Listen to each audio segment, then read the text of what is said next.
প্রতিচ্ছবি। আমরা জানতে চাই কে বা কারা এই দুর্নীতি ব্যক্তিদের পৃষ্ঠপোষকতা করেছে। এই ধরনের অপরাধীদের প্রতি এই শিথিলতা চলতে থাকে তাহলে সাধারণ জনগণের আমানতে নিরাপত্তা কোথায়? এই ব্যাপক অর্থ সম্পদ আত্মসাৎ অসম্ভব হয়েছে। মিস্টার নাফিস সারাফাত,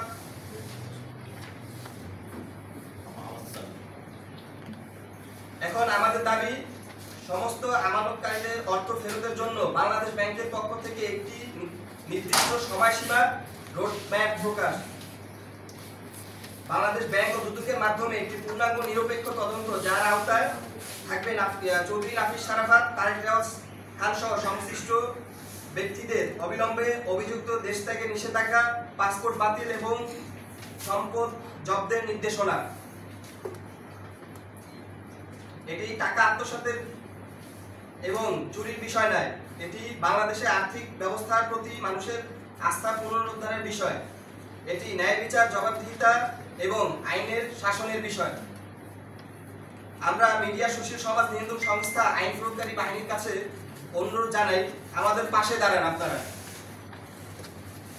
আমরা উত্তর চাই, আমরা আইনের শাসন চাই, আমরা আমাদের টাকা ফেরত চাই।